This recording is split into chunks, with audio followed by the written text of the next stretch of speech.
दो, थंबनेल बनाने दो, ऐसे ही थंबनेल्स बनते हैं। हाँ ठीक है, बता। ये सुबह से मुझे 10 बारी कह चुकी है कि ये हीरोइन बन के घूम रही है, तो मैं इसको ये कह रही हूँ अपनी तारीफ सुननी है तो डायरेक्टली बोल दो ना, मतलब ऐसे इनडायरेक्टली किसी को चिपकाने की क्या जरूरत है। तो इसके लिए हेडलाइन होनी चाहिए कि एक लड़की आईपीएस और आईएएस होने के बाद भी पिटी, क्योंकि मैं इसको पीटने वाली हूँ। दोस्त से पिटी। तो मैं इसको ऐसा सच में है क्या? नहीं, ये तब से एकदम टिप टॉप होके घूम रही है कि लल्लन टॉप वाले आएंगे। अब मैं इसको कह रही हूँ फुल हीरोइन बन के घूम रही है लड़की, खूबसूरत तो ये है ही। ये जो दो आप चुलबुली सी बालिकाओं को देख रहे हैं, ये कल को एक बनेंगी जिले की कप्तान डीएम और एक बनेंगी कस्टम कमिश्नर, जीएसटी कमिश्नर, या पता नहीं क्या क्या पद होते हैं। ये इनका परिचय जो ज़्यादा मुस्कुरा रही हैं, जिन पे ताने कसे जा रहे हैं, ये दिव्या हैं। इनकी यूपीएससी में रैंक आई है कितनी? 89, 105। यूपीएससी में 105। और ये मुदिता है, मुदिता की रैंक आई है 381। तो मैं जो है 2 यूपीएससी क्वालिफाई कर चुकी बच्चियों के साथ बैठा हूँ, और इनकी जो हंसी मजाक वाली बातें हो रही थी, इसको अब हम विस्तार देंगे। तो मैं ये नहीं, पहले नहीं पूछना शुरू कर दूंगा कि कितने घंटे पढ़ाई है, ये बताओ कि आज क्या क्या हुआ। आज ये हुआ, मतलब मुझे पता था कि रिजल्ट आने से पहले बहुत धक धक होगी, तो मैं सोई सुबह हूँ ताकि रिजल्ट आने से पहले मैक्सिमम नींद ली जाए। तो बस उठने के बाद कुछ नहीं, ज़्यादा मौका मिला नहीं था धक धक होने का, तुरंत रिजल्ट आ गया था। बस उसके बाद केक मिठाई ठूसे और कुछ नहीं किया। अच्छा ये देखो, मुदिता के कमरे में बहुत सारी मिठाइयाँ और केक भरे पड़े हुए हैं। इन्होंने हमें भी ऑफर किया है, लेकिन हमने कहा पहले इंटरव्यू कर लिया जाए, क्योंकि जब हम ये इंटरव्यू रिकॉर्ड कर रहे हैं तो रात के 12 से ज़्यादा बज चुके हैं, क्योंकि हम इनकी कवरेज में बिजी थे और ये लोग भी बिजी थे। सुबह से करीब 200-400 कॉल तो रिसीव कर ली होगी। हाँ, इतने तो आए हैं, अभी तो पेंडिंग में भी बहुत है। तो इब बेरा पाटेगा, इब क्या मेरा पाटेगा। क्या मतलब होता है इस लाइन का? मतलब अब पता चलेगा। अब पता चलेगा। ये हरियाणा की है। राजस्थान में कैसे बोलते हैं, अब ठंडा पड़ी। इतना इतना कितना समझ रहे हो आप? हमारा तो फिर भी समझ में आ रहा है सर, इसका बिल्कुल नहीं आ रहा है। क्यों नहीं समझ में आ रहा है? पता नहीं, मेरे को तो नहीं आ रहा क्या कह रहे अब हैं। ठंडे ठा पड़ी। अच्छा, मुझे नहीं आती होगी शायद। ये हरियाणा से हैं, ये राजस्थान से हैं, और इब बेरा पाटेगा बड़ा हरियाणा में चलन है। लोग, मेरे 1-2 दोस्त हैं, वो बोलते हैं कुछ कुछ, तो मैंने वो लाइन दिव्या पे चेप दी कि ये मुझे भी हरियाणवी थोड़ी सी आती है। तो जैसे घर पे बातचीत हुई तो क्या बात हुई? घर पे मेरी मम्मी तो निश्चिंत थी कि तुम्हारा तो होना ही ये था। मेरी मम्मी तो ऐसे थी, जैसे मम्मी ने बताया वैसे बताओ हरियाणवी में। मम्मी तो ये कह रही थी कि हमने तो बेरो है, तेरो तो होना ही है, तो तू ही दुखी हो रही थी। हम तो एकदम वो था कि हाँ हो ही तेरा। मैं कहा, फिर भी मुझे तो थोड़ी सी टेंशन थी कि पता नहीं, क्योंकि इस बार प्रेशर भी था कि I am already N IPS officer, तो मुझे था कि अगर इस बार नहीं होगा तो लोग ये कह देंगे कि क्या पता है ऐसे ही फर्स्ट अटेम्प्ट में, तो वो थोड़ा प्रेशर हो जाता है। तो मैं तो आज सुबह से कुछ नहीं खाया। अब मैंने केक वेक जो मिठाई विठाई सर ने खिलाई। इनको जरा केक वेक खिला दीजिए भाई। ये तो हमने बस वही खाए सुबह से, केक मिठाई बस। दिव्या की कहानी इसलिए दिलचस्प है कि दिव्या 22 साल की उम्र में आईपीएस बन जाती हैं और 23 साल की उम्र में आईएएस क्वालिफाई कर लेती हैं। और अब जो है आप एकदम से सोशल मीडिया पे सब जगह दिव्या दिव्या, और पूरा हरियाणा जो है। वो मेरे नाम से फेक चीजें भी चलती हैं। क्या? मोस्ट डिमांडिंग बैचलर है वो, अभी मोस्ट डिमांडिंग बैचलर है वो। अच्छा। वो स्वयंवर करवाएंगी अब। ये मजे ले रही है और कुछ नहीं है। तो दोस्त तो मजे लेंगे ही ना। हाँ, ये ऐसे मजे ले रही है, ऐसा कुछ नहीं। ये परेशान करती है क्या? नहीं, मैं बहुत सीखती हूँ इससे, बहुत मैच्योर लड़की है ये। देखो फट से जो है गियर चेंज कर लिया है। नहीं नहीं नहीं, ये सही में मैच्योर है। अच्छा, और बहुत सारे रिश्तेदारों के फोन आए होंगे दिव्या? हाँ, उनके तो आए। आज तो रिश्तेदार भी बढ़ गए होंगे। हाँ, वो पिछली बार भी बढ़ गए थे, तो इस बार और बढ़ गए इस बार। हाँ, ये तो है ही रिश्तेदार। मुदिता आपके 7 पीढ़ियां सारी निकल के आ गई हैं। निकल के आ गए। क्या क्या मैसेज फोन आ रहे हैं? मतलब मैं 200-250 कॉल्स उठा चुकी हूँ अभी तक। वही सबका बड़ों को बोलो थैंक यू, आशीर्वाद रखना, बस यही और सब। ये से कि मैं तो पहले से ही जानता था कि ये लड़की कुछ करेगी। पहली लाइन सबकी यही होती है कि हमें तो पता था बचपन से, अरे तुम तो टॉपर रही हो, अरे हमें तो पता ही था, तो ये तो होता ही है। अब थोड़ा सा उस पे आ जाते हैं। दिव्या, हम जब यहाँ बैठे हैं, ये दिल्ली का मुखर्जी नगर इलाका कहा जाता है, और यहाँ पे ये हॉस्टल में रह के इन्होंने पढ़ाई की, तैयारी की, और अब की बार यूपीएससी क्लियर कर लिया। तो आप लोगों ने क्या रूटीन रहता था? थोड़ा थोड़ा आप बच्चों को बताएं, जाकि जो आगे तैयारी करने वाले हैं उनको पता चल सके। मतलब मैं तो नाइट आउल हूँ तो मेरा उल्टा ही रूटीन रहता था। तो मैं यहाँ मेंटरशिप लाइब्रेरी का पार्ट थी, तो मैं शाम को 4 बजे जाती थी और रात को लाइब्रेरी खाली रहती थी, तो मैं अक्सर वहीं रात को ही पढ़ती थी। फिर 11 बजे खाना खा के 11 बजे रात को बैठना होता था, फिर सुबह 6 बजे तक बैठ के और फिर मैं वापस आके 6:30-7 बजे सो के फिर वापस 3 बजे उठ के फिर 4 बजे लाइब्रेरी जाना। तो डिपेंड्स आपका शेड्यूल क्या है। मैं हमेशा से रात को पढ़ने वाली रही हूँ, तो मुझे वो ज़्यादा सूटेबल लगता है, तो मैंने वो किया। और आपने? मैं तो दिन में पढ़ने वाली लड़की हूँ, फिर भी मेरे डार्क सर्कल हो गए हैं, इसके तो हो भी नहीं है ये अलग कंपटीशन चल रहा है। ये कंपटीशन आज से ही हुआ है, इससे पहले नहीं था, आज सुबह से हो रहा है बस ये आज दोपहर से।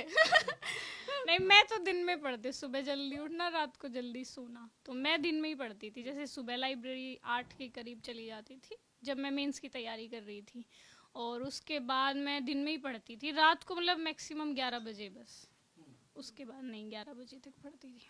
मतलब ये आपको दो उदाहरण है उत्तम वाले कि चाहे आप दिन में पढ़ें चाहे आप रात में पढ़ें, मन लगा के पढ़ें। सात्विक और ये तामसिक वाले एकदम फुल है, ये बिल्कुल खाना नहीं खाती, योगा करती है, हम फुल खाते हैं चीज सब, हम उल्टा सोते हैं। नहीं होती है, फिर भी ये मोटी नहीं होती है। मुझे ये भी प्रॉब्लम है सर, ये बहुत खाती है फिर भी मोटी नहीं होती है। हमें योगा करना पड़ता है, फिर कंट्रोल होता है कि हाँ अब ठीक है। हाँ तो ये योगा होगा का टाइम मिल जाता है? हाँ, मतलब थोड़ी देर 15-20 मिनट बस सुबह, ज़्यादा नहीं कि हाँ बस ये प्राउड रहे कि योगा किया है। मतलब ये मन में बेसिकली ये इंटेंशन है मुख्य कि हाँ योगा किया है, मतलब ये बात दिमाग में रहे कि हाँ आज योगा कर लिया, माइंड फ्रेश है। वो बस। हाँ, फिर वो दिमाग रहता भी है फ्रेश। जिस दिन नहीं करते उस दिन लगता है आज तो योगा नहीं किया, आज तो पढ़ाई ढंग से नहीं होगी। और आपका मुदिता कुछ इन सब चीजों से वास्ता? दूर दूर तक नहीं। कि कभी दिव्या से मोटिवेट नहीं हुई? नहीं ऐसे गलत मोटिवेशन नहीं लेते हम। देख रहे हैं आप? ये अच्छा है मतलब। और पढ़ाई में कैसा कोऑर्डिनेशन आप लोगों का रहा?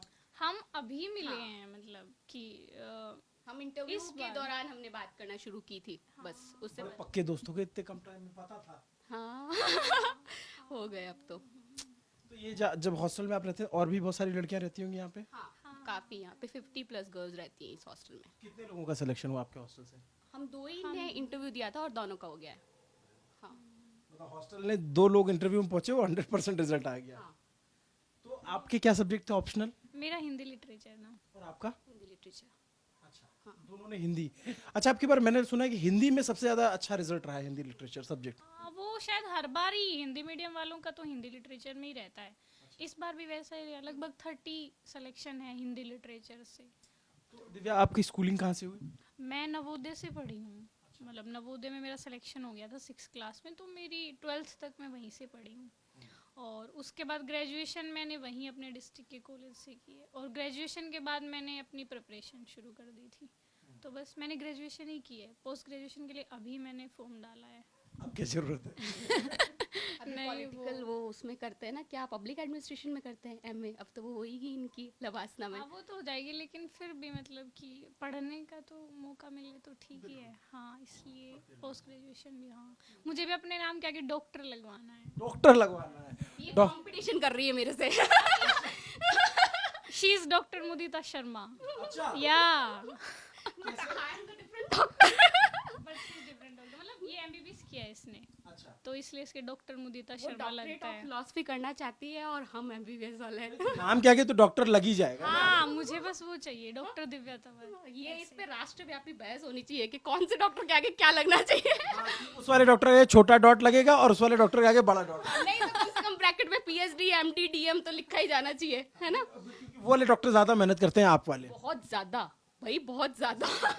पता नहीं है, पर हाँ डॉक्टर्स का रोल तो काफी मतलब है। 10 साल तो उनका बेसिक ही है ना, एमबीबीएस किया, फिर एमडी किया, डीएम किया, तो 13 साल की आपकी सिर्फ पढ़ाई है। जैसे लोग कहते हैं कि 300 रुपए फीस ले ली जाती, वो 13 साल से पूरे बाल उड़ा चुका है ना, तब वो 300 रुपए फीस ले रहा है आपसे, तो बहुत टफ पढ़ाई फिर है। भी डॉक्टर यूपीएससी में आ रहे हैं, ये कंपटीशन अलग से बढ़ा दिया है। ये अलग से इतनी पढ़ाई कर रखी है, इन्होंने जॉब भी की है, उसके बाद अब यूपीएससी। हाँ, मतलब आप डॉक्टर साहिबा, आप तो एमबीबीएस कर लिया, आप राजस्थान के कहाँ से रहने वाली हैं? मैं राजस्थान की नागौर जिले की मेड़ता की रहने वाली हूँ।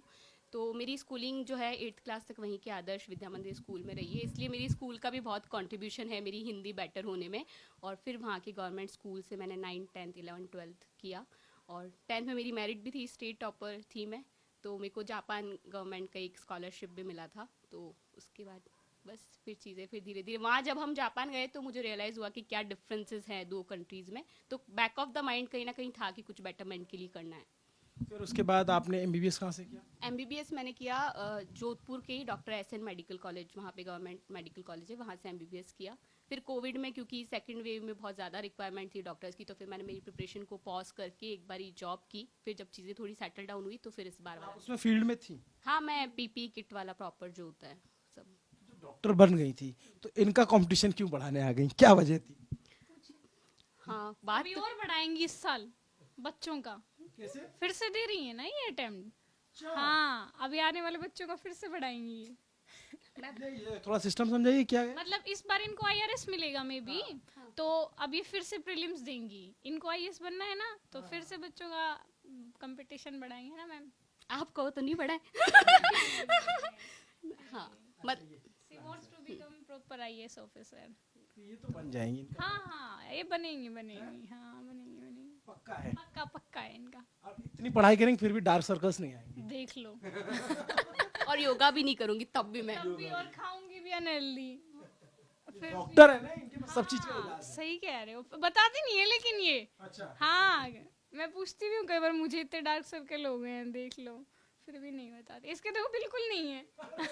अरे इसके तो अलग ही चिंता हो रखी है। आज दोपहर से हो रहा है कंपटीशन, उससे पहले नहीं था। बस आज दोपहर से हो रहा है इनको। अच्छा ये बताओ आप दोनों कितना घंटा पढ़ना चाहिए, मतलब डेडिकेशन के साथ? पूरी नींद होने के बाद जितना बचे बस। सोते तो हम दोनों ही बहुत हैं। हाँ। ये भी बहुत सोती थी, मैं भी बहुत सोती थी। कितनी नींद लेनी चाहिए प्रॉपर? मतलब मैं तो 9 घंटे तो लेती थी, 9 घंटे तो सोना ही है, मतलब चाहे उसको मतलब- कैसे भी पूरा करो, मतलब है ना। 8:30 के 8 होते ही तो हमें लगता है आज नींद नहीं हुई ढंग से। हाँ। मैं भी 9 घंटे तो पूरे सोती सोने थी। वाले लोग। मेंस के टाइम भी उस टाइम पर थोड़ा सा कम हो जाता है, वो इतना प्रेशर होता है, लेकिन फिर भी। और नींद लेना मुझे लगता है ठीक भी है, मतलब जब तक आप आपका माइंड फ्रेश नहीं होएगा, आप पढ़ भी नहीं पाएंगे उतने अच्छे से। हम तो मतलब पढ़ाई के बीच बीच में भी पावर नैप लेने वाले लोग हैं कि 50 मिनट पढ़ा, 10 मिनट सो के फिर उठ के 50 मिनट पढ़ा वाले। वो कारगर होता है? बिल्कुल होता है, क्योंकि ऐसा रिसर्चेस कहती है कि ह्यूमन ब्रेन की जो कंसंट्रेशन होती है वो 50 मिनट स्ट्रेट एक बार में रह सकती है, उसके बाद उसको ब्रेक की ज़रूरत होती है। तो मैंने तो किया ये। हाँ, और 24 घंटे होते हैं, 9 घंटे सो जाएं तो उसके बाद भी पढ़ने का काफ़ी टाइम। तो दिव्या, जैसे आपने बहुत कम एज में ये सक्सेस हासिल की, और ये बहुत कम लोगों को ये मुकाम हासिल होता है कि इतने कम एज में उन्होंने पहले आईपीएस निकाला, फिर आईएएस। फैमिली बैकग्राउंड में कोई रहा है आईएएस आईपीएस? नहीं, मेरे फैमिली बैकग्राउंड में तो कोई नहीं रहा। मतलब इवन जब मैं पहली बार तैयारी कर रही थी तो कोई नहीं था मेरे। इस बार तो फिर भी मैं यहाँ मेंटरशिप में आ गई थी और बच्चे भी थे सराउंडिंग में। उस टाइम तो मेरे रिलेटिव या मेरे स्कूल से या मेरे कॉलेज से किसी में कोई नहीं था यूपीएससी का, लेकिन मैं मेंस के टाइम यहाँ आ गई थी, तो मेंटरशिप से मतलब मुझे बहुत। क्या है ये मेंटरशिप? मतलब दृष्टि का प्रोग्राम है इनका कि ये हमें टेस्ट अवेलेबल कराते हैं, हमारी बुक्स मतलब कॉपी चेक होती हैं, और मतलब मेंटर्स भी होते हैं आपके लिए कि आप इंडिविजुअल जाके अगर आपके कुछ डाउट्स हैं तो पूछ सकते हैं उनसे जाके। हाँ, तो बाकी जितने टीचर होते हैं आप एक्सेसिबल होते हैं सारे?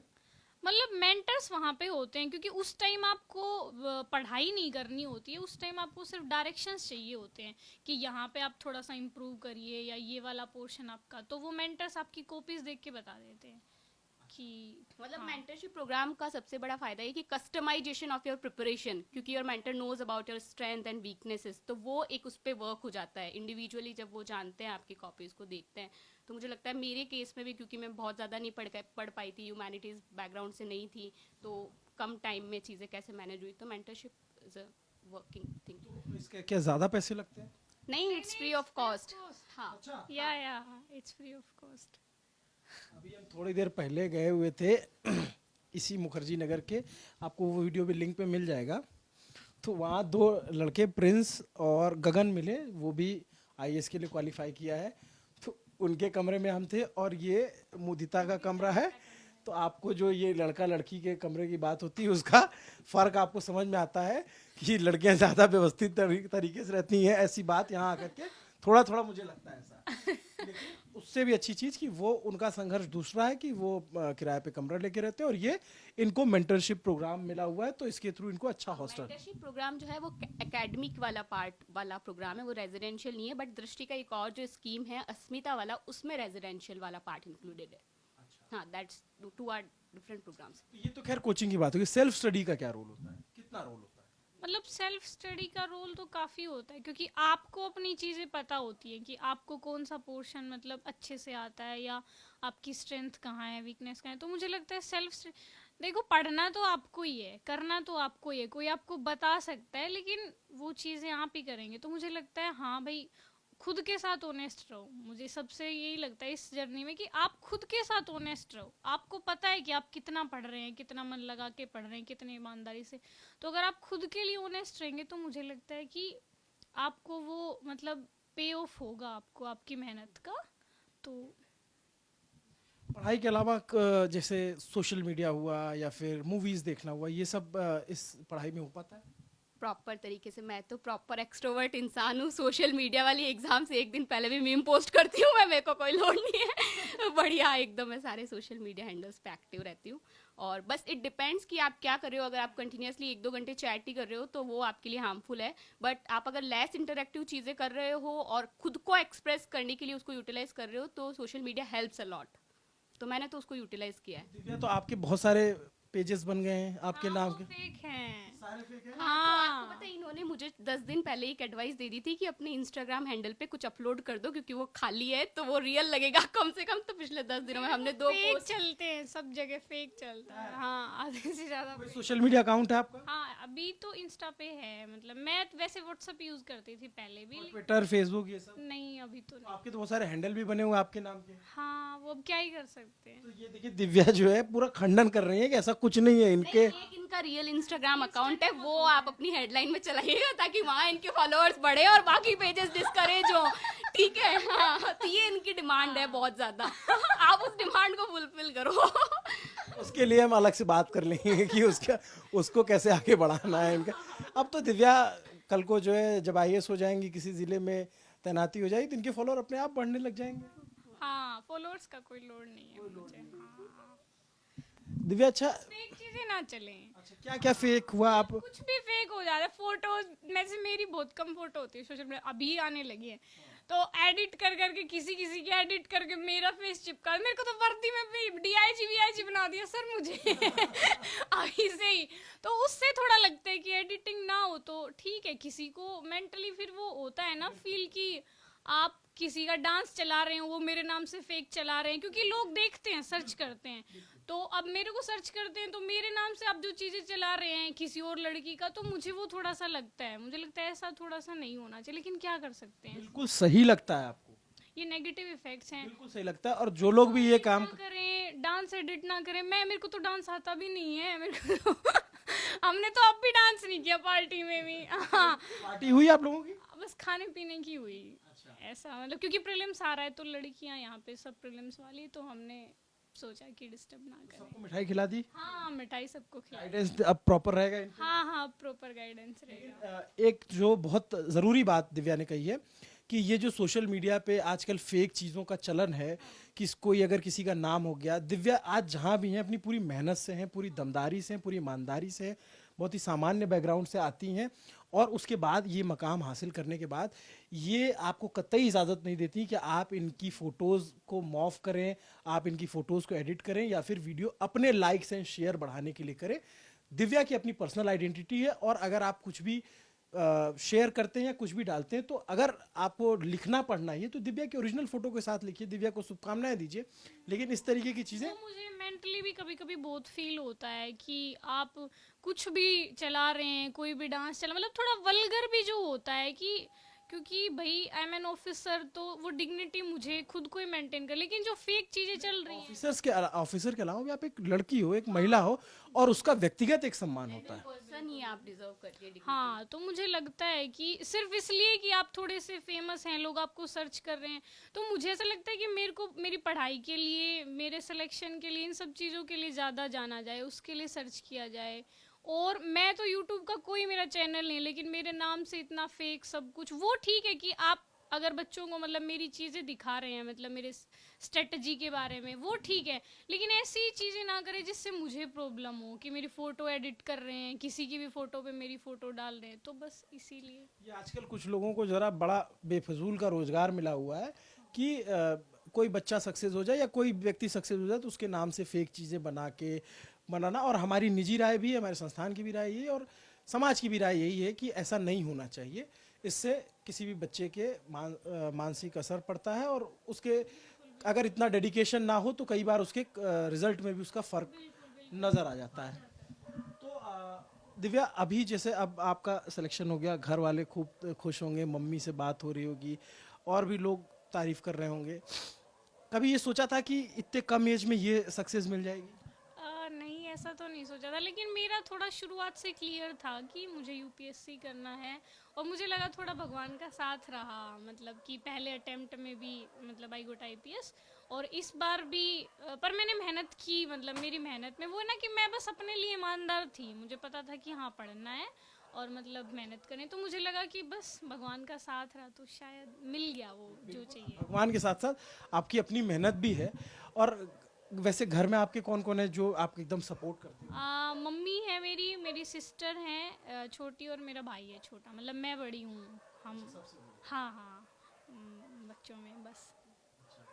ये देखिए, मतलब आप इनके आंखों में चमक देख सकते हैं कि इन्होंने कुछ हासिल कर लिया है। तो मैं देख रहा हूँ बीच बीच में ना आपका जो है हरियाणवी निकलने को आता है, ऐसा होता है? बल्कि मुझे तो लोग ऐसे कहते हैं मैं हरियाणा से लगती नहीं हूँ। किसने कहा? हाँ, कहते हैं किसने कहा प्रॉपर लगती है? नहीं नहीं, पर मुझे ऐसा सुनना ही नहीं है कि मैं हरियाणा से नहीं लगती हूँ। मुझे सुनना है कि मैं हरियाणा से लगती हूँ, मतलब वो चाहिए मुझे एरोगेंसी। और जब मैं आईपीएस थी तो मुझे बहुत, मैं कोशिश करती हूँ कि थोड़ा, लेकिन हो ही नहीं पाता है सर एरोगेंट, मतलब कि क्योंकि हरियाणा में मतलब लड़कियां थोड़ी बोल्ड होनी चाहिए, मुझे ऐसा लगता है, और मैं हूँ, लेकिन लोगों को लगती नहीं हूँ। ऐसे कहते हैं आपकी आवाज़ से नहीं लगता, आपके उससे नहीं लगता। वो शायद इसलिए हो सकता है कि मैं बाहर पढ़ी हूँ, थोड़ा हॉस्टल में रही हूँ, तो शायद ये हॉस्टल में जब आपने बोला तो लगा। हाँ, ये लगा कि आप हॉस्टल में। ये आई एम प्राउड, मतलब मैं अपनी मतलब लैंग्वेज पे, बहुत अच्छा लगता है। हाँ। आपकी रीजनल टच आना चाहिए ना। हाँ मुझे अच्छा, एक मज़ेदार चीज़ ये है कि जैसे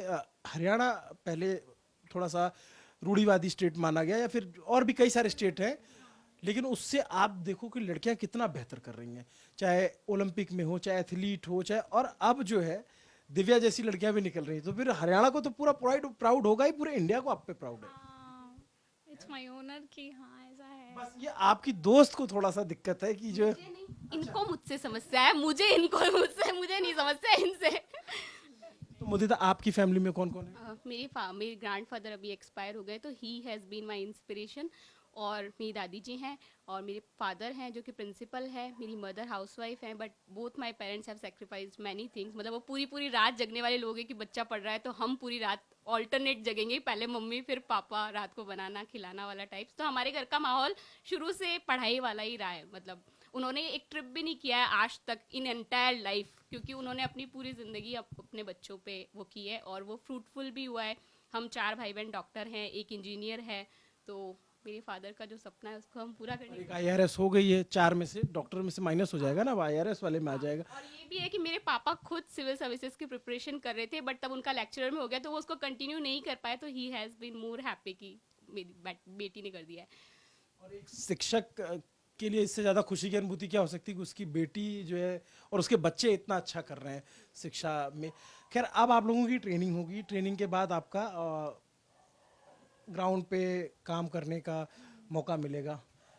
बहुत अभी ये पूछना ना कि आप भविष्य में क्या करना चाहते हो, ये बड़ा क्लीशे सा सवाल हो जाएगा, लेकिन बेसिक सा है कि आप थॉट क्या रखते हो, मतलब समाज के लिए किस तरीके की सोच रखते हो कि इसको किस तरीके से आगे ले जाना है? मुझे बेसिकली मतलब मेरे जो माइंड में है कि मैं तो बेसिकली महिलाओं के लिए काम करना चाहती हूँ। मतलब क्योंकि मैं गांव में रही हूँ और क्योंकि मैं अपनी मदर के बहुत क्लोज हूँ, तो मैंने उनकी जो प्रॉब्लम्स देखी हैं, मतलब एज ए गर्ल मैंने अपनी प्रॉब्लम्स देखी हैं जो, तो मुझे ऐसा लगता है कि मैं मतलब मेरा सारा फोकस वहीं, मैं चाहती हूँ कि मैं वहीं रखूँ उनके। और चूँकि मैं हरियाणा से हूँ, हमारे वहाँ पे थोड़ा सा है, मतलब अब तो खैर काफ़ी चेंज हो रहा है, लेकिन थोड़ा सा लड़कियों को लेके रहता है कि मतलब बस थोड़ा पढ़ाओ ऐसे। तो मैं चाहती हूँ कि मतलब मैं उनके एजुकेशन पे, हेल्थ पे वहीं काम करूं, मतलब एकदम ग्राउंड लेवल पे। मतलब लड़कियों को काबिल बनाना इकोनॉमिकली मुझे लगता है सबसे ज़्यादा, क्योंकि अगर लड़कियां इकोनॉमिकली इंडिपेंडेंट हैं तो मुझे लगता है फिर अपने आप उनका सोशल प्रोग्रेस हो जाता है। तो मैं वहीं काम करना चाहूँगी, कोशिश करूँगी कोई अच्छा, मतलब अगर हरियाणा मिले तो, लेकिन जहाँ भी मिलेगा मतलब मैं कोशिश करूँगी कि वहाँ की महिलाओं की चीज़ों को समझ के और उस हिसाब से काम करूँ। इतनी कमाल की बात कही दिव्या ने। मुदिता, आपके क्या थॉट प्रोसेस है? क्योंकि हेल्थ मेरा बैकग्राउंड ही है, मैंने पढ़ाई है, तो ऑब्वियसली मैं उस नॉलेज को यूटिलाइज और पाइपलाइन करना चाहूँगी ब्यूरोक्रेसी में। और एक मुझे लगता है कि शायद अप्रोच मेरी थोड़ी डिफरेंट रहेगी चीज़ों को लेके। जैसे अगर हम एक एग्जांपल लें तो ऐसा होता है कि जैसे हमने कुछ इम्प्लीमेंटेशन किया, जैसे हमने बोला कि प्लास्टिक बैन करना है, फिर भी चीज़ें सर्कुलेट हो रही हैं, तो मैं मतलब मेरा बेसिक अप्रोच ये रहेगा कि क्यों नहीं हो पा रही है वो, जैसे क्यों वो लोग जो है हेल्दी चीज़ें नहीं ला पा रहे, सस्टेनेबल चीज़ें नहीं ला पा रहे। तो एक अप्रोच का डिफरेंस लेके वाई पे ज़्यादा फोकस करके और चीज़ों को फिर मैं आगे ले जाना चाहूँगी। तो हेल्थ तो मेरा कोर सेक्टर है ही है, और बच्चे मुझे बहुत पसंद है, नहीं तो मैं पीडिया में पीजी करती, तो अब मेरा चाइल्ड डेवलपमेंट की तरफ भी डायरेक्शन रहेगा। दिव्या ना बार बार ऐसे डिब्बा खोल के देख रही है। तुम खा लो अगर तुम्हें भूख लग रही है तो। अपने लिए लाई है ये सर? नहीं, मेरे लिए भेजा गया है ये गिफ्ट, और आप इसमें से खा सकती हैं। बिल्कुल खा सकती हैं। आज वैसे बहुत ज़्यादा मीठा खा लिया है। कोई बात नहीं, सुबह योगा कर लेने से ठीक हो जाएगा। अब सुबह योगा नहीं होगा, अब सिलेक्शन हो गया है। कि आप आईपीएस बन गई थी तो फिर आईएएस के लिए क्यों प्रिपरेशन की, और आपके पास भी आऊंगा कि आप आईआरएस बन गई तो आप क्यों आईएएस बनना चाहती, अब आप पहले बता दें। नहीं, मुझे तो शुरुआत से ही मतलब आईएएस ही बनना था। मतलब जब मैंने प्रिपरेशन स्टार्ट की तो मैंने आईएएस के लिए सोचा था कि मुझे आईएएस बनना, क्योंकि मुझे ऐसा लगता है कि क्रिमिनल्स को हैंडल करने से ज़्यादा मुझे डेवलपमेंटल वर्क करने में ज़्यादा इंटरेस्ट है। मतलब मैं चाहती हूँ कि मतलब मैं पॉलिसी बनाऊँ, मैं ऐसे डिसीजंस लेऊँ कि मतलब लोगों की लाइफ में कुछ इम्प्रूवमेंट हो सके। तो मुझे लगता है मेरी पर्सनैलिटी आईएएस के लिए ज़्यादा अनुकूल है, तो इसलिए। तो आप आईएएस बन गई। हाँ, हाँ मोदिता, आप मतलब मेरा आइडिया ये है कि बेसिकली हम लोग ना हेल्थ की वो डेफिनेशन पढ़ते थे कि हेल्थ क्या होता है, तो होती थी कि फिजिकल, मेंटल और सोशल वेल बीइंग की जो बात होती है वो हेल्थ होती है। तो जैसे मेडिकल फील्ड भी है तो उसमें सिर्फ फिजिकल और कहीं ना कहीं थोड़ा मेंटल उस पर बात होती है, लेकिन सोशल वेल बीइंग की बात हम नहीं करते हैं। तो मैं हेल्थ के उस एस्पेक्ट पे वर्क करना चाहूँगी। और हेल्थ क्योंकि मेरा बैकग्राउंड है, तो जैसे राजस्थान मॉडल रहा है, जैसे जेनेरिक मेडिसिन राजस्थान लेके आया, तो वैसा कोई एक ऐसा डेवलपमेंटल चेंज जो सिग्निफिकेंट कॉन्ट्रीब्यूशन कर सके इंडिया के हेल्थ सेक्टर में, तो वो ब्यूरोक्रेसी के थ्रू ही पॉसिबल है, वो केवल मेडिकल के थ्रू पॉसिबल नहीं है। तो इसीलिए मैं अपग्रेड ही करना चाहूँगी अपने आप को। और विकास सर ने कहा भी है कि नौकरी तो बस आईएएस ही है, बाकी तो सब नौकरियां हैं। हाँ। कहते हैं सर ने किसी, वो बहुत मतलब चलता है लोगों में कि नौकरी तो बस भारत में एक आईएएस ही है, बाकी तो नौकरियां हैं। नहीं ऐसा तो नहीं है, सारी नौकरी की अपनी अपनी बात होती है। हाँ, वो तो फिर खुद बन जाते हो तो फिर थोड़ा कहना पड़ता है। ये हो सकता है, ये हो सकता है। मतलब मेरा पर्सनली डिफरेंट थोड़ा मानना है। मतलब एक स्वीपर भी अगर वो कंट्रीब्यूट कर रहा है, या मेट्रो पे कोई गार्ड भी अगर कंट्रीब्यूट कर रहा है, तो वो अपनी कैपेसिटी में बहुत ज़्यादा अच्छा कंट्रीब्यूट कर रहा है। तो सब अपनी कैपेसिटी का फुल्ली पोटेंशियल को यूटिलाइज कर पाए, वो नौकरी ज़्यादा बेटर है बजाय कि आप किसी और को एम कर रहे हैं। तो मेरा थोड़ा डिफरेंट इस पर। हाँ, हो सकता है। मैं भी ऐसा नहीं कह रही हूँ कि कोई काम गलत, छोटा है बड़ा है। मेरे बस कहने का मतलब है कि सर का ऐसे चलता है और हम सर के फॉलोवर हैं, तो थोड़ा सा मतलब वो बस ऐसे ही सबकॉन्शियस माइंड में रहता है। बहुत दिलचस्प है, दोनों से बातचीत की हमने और कितने सहज तरीके से बात की, कैसे इन्होंने तैयारी की उस पर भी बात हुई, और इनका जो थॉट प्रोसेस है उस पर बात हुई, जो इनके चैलेंजेस हैं उस पर भी बात हुई, और बहुत बेबाकी से दिव्या आपने भी और मुदिता आपने भी बात रखी। ललन टॉप के जो भी दर्शक ये वीडियो देख रहे हैं, वो मुझे उम्मीद है कि वो आप दोनों की बहुत सराहना करेंगे, क्योंकि इतना बोल्ड होकर के खुल के बात करना, अपनी चीज़ों को रखना बेहतर तरीके से, ये बहुत ही आसान चीज़ नहीं होती है। कई बार होता है कि आप बोलते अच्छा हो लेकिन कैमरा ऑन होता है तो लोग नहीं बोल पाते, लेकिन आप दोनों ने एकदम बढ़िया शुरुआती एकदम बढ़िया है, और दोनों वाचाल तरीके से लड़ते हुए आप लोग ऐसे हंसते मुस्कुराते रहें, समाज के लिए, देश के लिए, अपने प्रदेश के लिए कुछ ना कुछ अच्छा करते रहें, ये आपको शुभकामनाएं हैं। और आपके जितने साथी हैं इस हॉस्टल के, उनके भी कमरे में इसी तरीके की मिठाई अगले बरस आए, इसकी भी हम कामना करते हैं। ये वीडियो आपको कैसा लगा कमेंट करके ज़रूर बताइए। हम भी भी इस वीडियो को लास्ट में वो करना चाहेंगे कंक्लूड कि लल्लन टॉप हम देखते हुए बड़े हुए हैं, तो लल्लन टॉप पे आना हमारे लिए भी प्रिविलेज है, तो हमें बड़ा अच्छा लग रहा है। हाँ भी लल्लन टॉप हाँ मैं देखती हूँ, विकास सर का आपने इंटरव्यू लिया वो देखा, एक ईरा सिंगल मैम का है आपके उस पे वो देखा, तो मैं भी देखती हूँ। लल्लन टॉप के लिए भी ये कमाल की बात है। इसी नोट पे हम ये वीडियो खत्म करते हैं।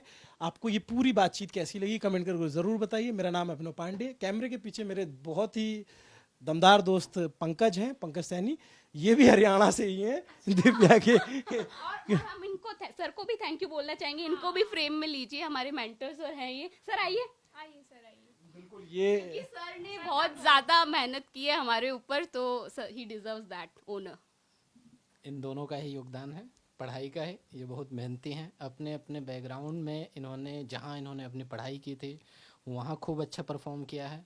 फिर एक मेंटर के तौर पर और एक संस्था दृष्टि संस्थान में एक काम करने के तौर पर मैं खुद भी अपने आप को सौभाग्यशाली समझता हूँ। ऐसे स्टूडेंट के साथ टाइम स्पेंड करना, इनके साथ काम करना डिज़र्व करती हैं दोनों। और मैं ये भी दावा कर सकता हूँ कि आज के 10-20 साल बाद जब आप देखेंगे तो सोच इस तरह की लाइफ में जहाँ एडमिनिस्ट्रेशन बहुत बड़े बदलाव ला सकता है, कोई ऑफिसर बहुत बड़े चेंजेस ला सकता है, तो इन दोनों के बारे में आप कहानियाँ सुना करेंगे आगे। जी, तो आपको पूरी ये बातचीत कैसी लगी कमेंट करके ज़रूर बताइएगा। देखते रहिए दी लल्लन टॉप। शुक्रिया।